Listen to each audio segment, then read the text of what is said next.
Hi guys, and welcome to a two-part series where I'm going to look at my favourite and worst maps on Battlefield 4. Now starting off today, we're going to look at my favourite maps, and the first map that I'm going to have a look at is obviously Seas of Shanghai, a map that my channel has based a lot of its content around, and in my opinion, the best map on the game.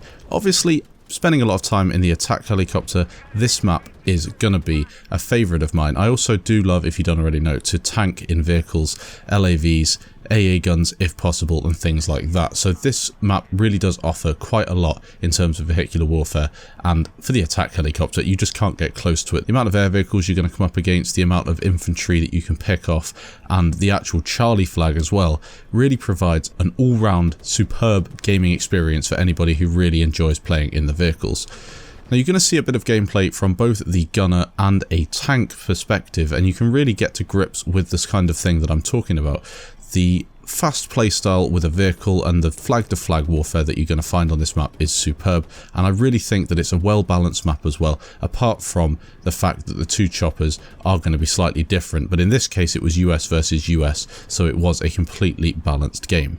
Now the Charlie flag, I've made videos on this before, is my favourite flag on Battlefield 4. I think it's a superb bit of design by the developers, and it is going to be definitely a fan favourite and brought back in another Battlefield in the future. I would bet money that this one's going to be brought back for sure. Now one of the things that does annoy me with this map though is when the flag's brought down, and it adds a different dynamic to the game of course, but it's not a set levolution. It is something that can be triggered by people on the server, so it's one of those where, you know, sometimes servers are restarted because of it, sometimes people get annoyed when you knock the tower down. I think it would be better if it was something that came down at a specific time in the game, or wasn't at least allowed to fall down until a certain time. You can see a bit of gameplay in the background now showing off the features of the tanking warfare on this map. At the minute I'm underneath Alpha or Bravo if you were playing Conquest Large, playing a bit of Conquest Small at the minute, and this is what I really love about the tanking aspect of this game. You don't have to be out in the open all the time. There are certain places where you can hide. Alpha, Bravo, Delta, they all offer places that you can get underneath, protect yourself from the helicopter, and have a good bit of close combat warfare. Lots of destructible environments, little bits of levolution across the map where the road falls in, or maybe the pillars on the bridge comes up, and things like that, and it offers a lot for me as a vehicle player. In terms of infantry, I don't think it offers the best that Battlefield has, but again, there's quite a lot of stuff you can do. You can go from flag to flag. Charlie flag must be a lot of fun as an infantry player, trying to get to the top on the lifts and taking things out. And also you've got good elevation for aerial assaults onto tanks and things like that. Dawnbreaker is the next map that we're going to have a quick look at, and again there's going to be some helicopter gameplay.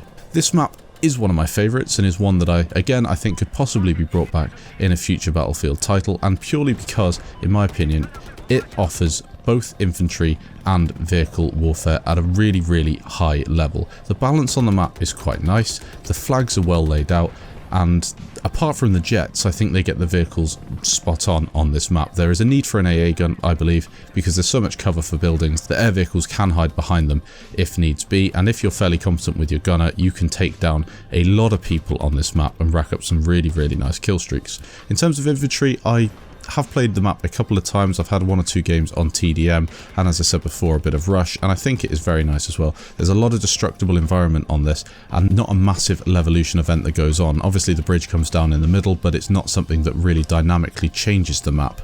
But again, it is a lot of fun, and I really do enjoy playing it.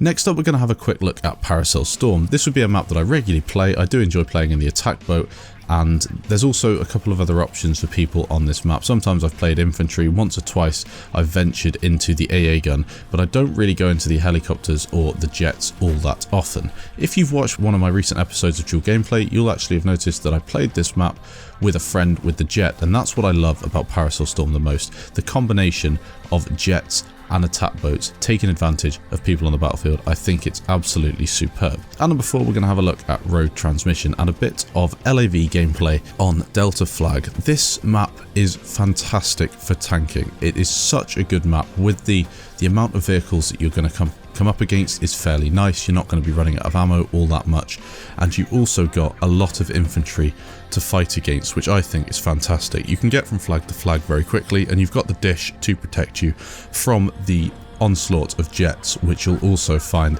in a regular occurrence on this map. The infantry gameplay, again, I can't speak for it too much, but I feel as though there is a fair amount that you can get up to. It is a fan favourite for sniping, I know, because of the towers, but that's not a problem for me because of the way the map is elevated. You can access the towers with the lav or the tank from any part on the map, so there's no problem with shooting down snipers. Rogue Transmission, in my opinion, is one of those maps where you have to be in a squad of players all playing for the same objective. If you've got that going for you, it can be a lot of fun. If you're on your own, I don't think it's the best map for playing the objective. You have to be a bit of a tank camper to get your kill streaks up, but I think it is a superb map overall. Some honourable mentions for me would be LANCANG Dam. I do like playing this game on Conquest Small. Not a fan on Conquest Large, but Conquest Small I think it is a very good map. The way that the map's compacted a little bit makes infantry gameplay a lot more influential, and if you've ever been lucky enough to play a 64 player or 48 player game of Conquest Small, it is really hectic and you're not going to find yourself with any time at all where you don't see an enemy, and your biggest problem is going to be keeping on top of your ammo supply. The next map that I'm going to look at caused a big divide in opinion with myself. It's Operation Locker. Now, if you know me and you have ever played online with me before, you know that I do not like Operation Locker and Operation Metro, and this is because of my initial experience with 64 player, explosives allowed, no holds barred, complete destructive mayhem, and I really didn't enjoy that stuff. Getting sniped whenever I had an opportunity to flank somebody, grenades flying in from all over the place, and it was just absolutely hectic. However, in recent weeks I've found that it is a lot more enjoyable. When you are playing with a squad who want to flank and play the objective, I can't think of a map that offers the same sort of hectic gameplay as Operation Locker, and also Conquest Small is a really nice game mode to play Locker on as well. Now, there's also something extremely satisfying with setting off the flames in the kitchen section on a couple of the other flags on this map. You can really fry a couple of enemies and play some tactical flanks using that as a way of blocking the enemies off. And also the snow lane provides some unique fighting points with that god sniper that you can find at the beginning, and the rush for it at the beginning of the round is always something that I enjoy. Now, this is not a favourite map of mine, so it's kind of out of place in this episode of this series, but it is a map that I do enjoy playing with a squad now and again. If it's on a rotation, I will join, and it's an honourable mention, I think, as a map that not just myself but other people have a lot of fun playing on. So that's it for episode 1 of this video. If you did enjoy it, leave a like and let me know what your favourite maps are in Battlefield 4. There's going to be a part 2 of my favourite maps coming up soon.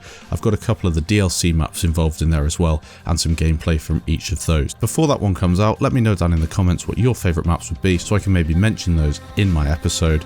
Thanks again for watching, and I'll catch you in the next video.